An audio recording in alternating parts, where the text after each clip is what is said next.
Dan kemungkinan ini kuncinya. Kemungkinan ini kunci gerbang Istana Kerajaan Majapahit. Dan kita tidak mau mengambil apa-apa, kita kembalikan di samping atau di belakang batu kerbau ini. Ya, sama. Kita kayak meja batu raksasa yang sangat besar atau tempat tidur para pertapa di masa kuno, ya, sangat misterius sekali. Dan ini dibuatkan cukup sederhana oleh masyarakat, ya. Guys, jangan lupa like, subscribe, dan komen ya kan.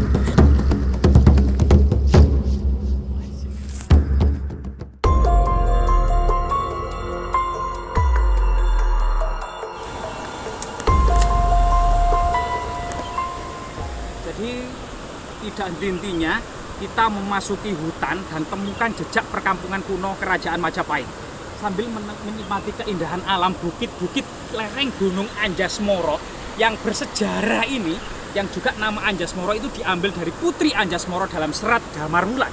Juga ada cerita bahwa sungai yang mengalir di sebelah kanan kita yang sangat besar ini namanya Sungai Galuh, yang kemungkinan juga sangat erat dengan cerita Putri Galuh Candrakirana. Nah, di sini juga ada semacam jejak-jejak kabuyutan atau kemudian literasi yang ada lebih mengenalnya sebagai kapitayan, atau kemudian yang lebih lama lagi menurut para pakar Belanda waktu itu, ya, atau pakar yang ada di sejarah dunia, dikenal dengan peradaban Neolitik Megalitik atau peradaban Megalitikum atau peradaban batu besar. Nah, di sini coba kita teliti apakah banyak jejak-jejak yang ada.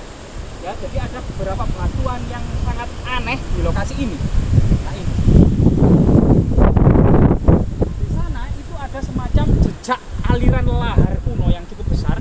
Mungkin bisa kita lebih dekat ke sini. Kita akan mengetahui ada jejak lahar kuno di sini. Nah, di sini.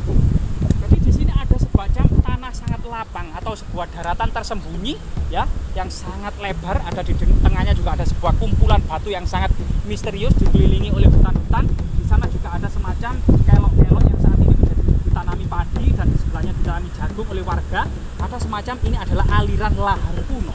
Apakah aliran lahar kuno itu mengandung jejak-jejak purbakala? Coba kita lihat. Nah, di sini ada cukup kecil yang cukup misterius. Kemungkinan ada jejak magis gitu ya yang ada di sini. Nah, coba kita lihat. Jadi ternyata bukit ini penuh dengan kerikil-kerikil, boulder-boulder, dan batu-batu sungai. Bayangkan kita berada di atas bukit yang penuh dengan batu sungai, yang artinya di masa purba tentu ini adalah sebuah sungai raksasa yang sangat besar dan sangat lebar karena batuan-batuan di sini merupakan batu andesit. Nah, di sini ada masyarakat mengenalnya sebagai kamar batu, ya, atau tempat tidur batu, ya, apa namanya itu bahasa Indonesianya. Lah, di sini yang ditutupi dengan cukup tertentu, ini ada sebuah batu yang sangat misterius. Di sini rahayu. Jadi ini semacam apa ya? Semacam kayak meja batu raksasa yang sangat besar atau tempat tidur para pertapa di masa kuno, ya, sangat misterius sekali. Dan ini dibuatkan cukup sederhana oleh masyarakat, ya. Nah, cukup sederhana oleh masyarakat. Ada beberapa situs yang sangat luar biasa di sini. Coba kita cari petunjuk yang lainnya selain situs ini. Kemungkinan ada situs raksasa lainnya. Nah, di sini di sebelahnya, memang di sebelah diduga ini adalah meja batu raksasa, tempat persajian, perdupaan pada masa kuno, ya, tempat menaruh sesaji. Dan di sini memang ada batu yang tugel, nah, batu putus.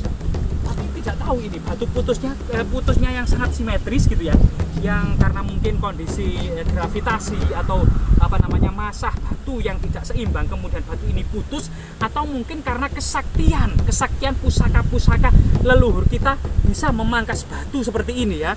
Seperti kemudian di Inggris itu ada namanya pedang yang menancap di batu, namanya pedang King Arthur. Nah, coba kita lihat apakah di sini ada semacam pusaka yang menancap di atas batu. Nah, ini ada batu raksasa.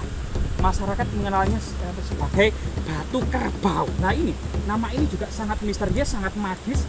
Apakah memang ini sangat berhubungan dengan pemujaan di masa kuno? Ya, ini.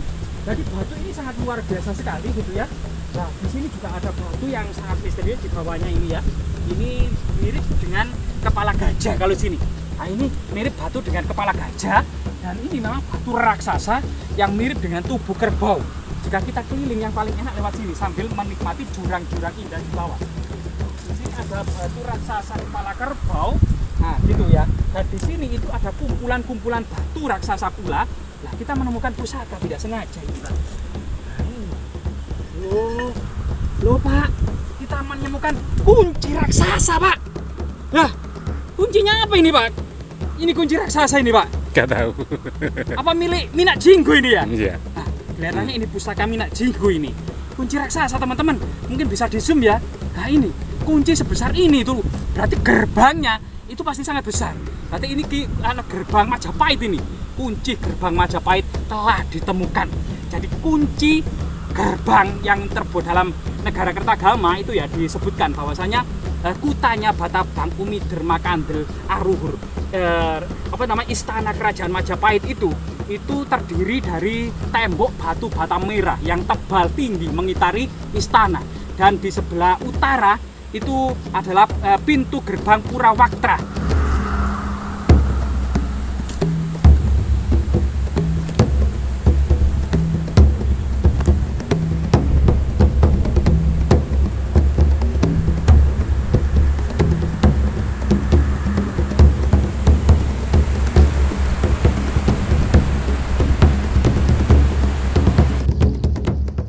Dan di sebelah barat, sebuah pintu gerbang berukir indah terbuat dari besi baja yang sangat besar.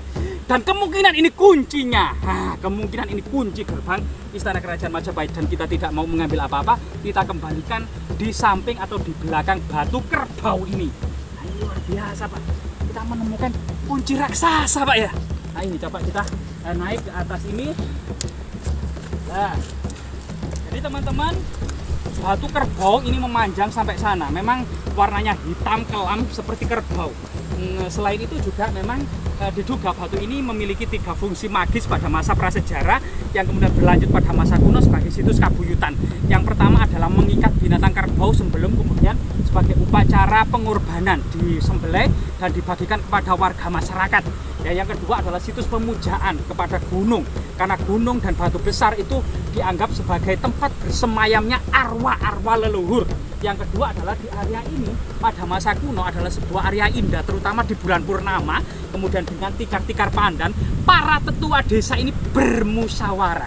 Jadi musyawarah pada masa kuno ini ya, pada masa prasejarah, ini bagian tradisi Jawa. Jadi sebelum mengenal kasta, ya sebelum diperkenalkan kasta dari peradaban India kuno seperti Brahmana, Ksatria, Waisya, Sudra, masyarakat desa ini sangat-sangat gotong royong, sangat-sangat demokratis, dan sangat-sangat menjunjung tinggi musyawarah mufakat. Apa saja dalam permasalahan desa pasti dimusyawarahkan secara bersama-sama, termasuk mengangkat dan menggantikan pemimpin yang telah mangkat. Ini juga diangkat secara bersama-sama, belum kemudian belum dikenal adanya diturunkan atau putra mahkota atau pangeran, belum dikenal pada masa prasejarah. Karena pemimpin bagi mereka adalah orang yang paling berjasa di antara mereka, orang yang paling peduli dengan urusan masyarakat, maka masyarakat mengangkat seseorang tersebut yang berjasa di tengah-tengah sebagai pemimpin mereka pada masa prasejarah ya. Coba kita lanjutkan di sini. Nah ini jika kemudian ke sini kita bisa melihat memang hamparan sebuah lembah tersembunyi, dikelilingi oleh lereng-lereng gunung yang sangat terjal, sekitar setengah kilometer, 100 meter sampai kemudian 500 meter ketinggian tebing-tebing ini. Dan ini sangat indah. Di bawah itu adalah jurang-jurang keliling. Diduga pada masa lalu itu berisi air-air sungai ya. Jadi lokasi ini seperti sebuah kuntum bunga yang mekar di tengah danau. Jadi lokasi ini sangat indah dan sangat layak pada masa prasejarah. Memang dianggap lokasi ini sebagai tempat bermusyawarah para tetua desa. Batu-batu di sini juga sangat indah sekali. Jadi luar biasa sekali ya. Selain kita tadi menemukan kunci raksasa, batu kerbau, kepala gajah, yang ini identik dengan para tetua desa yang berjasa di tengah-tengah masyarakat, yang sangat peduli dengan urusan masyarakat dan negara, yang membantu masyarakat dalam hal kesejahteraan, keadilan, dan kemakmuran, membuat saluran-saluran sungai untuk mengairi sawah-sawah, mengeringkan hutan-hutan untuk menjadi sawah pada masa prasejarah. Itu sangat luar biasa sekali, termasuk membuat sebuah saluran ini banyak prasasti-prasasti yang menyebut tentang keistimewaan ini, termasuk kemudian di Kadiri itu pada masa Mataram kuno abad ke-9 Masehi ya, masih jauh sebelum Pusendok memindahkan pusat ke Jawa Timur, itu Bagawanta Bahri, seorang pendeta bersama anak turunnya ini telah mengabdikan untuk pembuatan saluran. Dan keluarga Bagawanta Bahri ini kemudian dijamin oleh Raja Mataram kuno Jawa Tengah yang berkuasa pada waktu itu, dan tanah-tanahnya serta status sosialnya privilege gitu ya, dibebaskan dari segala pajak dan pungutan, karena seorang pendeta Bagawanta Bahri ini sangat berjasa sekali pada masyarakat, dan di situ menyebut desa Kediri, asal usul nama kerajaan Kadiri. Nah, luar biasa sekali ya. Dan ini ke sana kemudian banyak sekali batu-batu raksasa yang menyerupai hewan-hewan purba seperti banteng, kerbau, gajah, dan di situ juga ada ular naga. Ini merupakan sebuah semacam simbolik ya, simbolik tentang para orang-orang kuat yang berjasa di tengah-tengah masyarakat, dan itu masih berkembang pada masa kerajaan Singosari. Di Singosari nama-nama hewan pun itu sangat muncul, termasuk masa Majapahit. Ada kebo ijo, ada gajah biru, ada banyak bidi, ada Mahisa Cempaka, nah itu ada Mahisa Sura. Ini nama-nama hewan yang merujuk pada orang-orang besar yang pernah berjasa pada masyarakat ya. Semoga hal-hal seperti ini tetap memberikan edukasi dan manfaat ya. Semoga bermanfaat.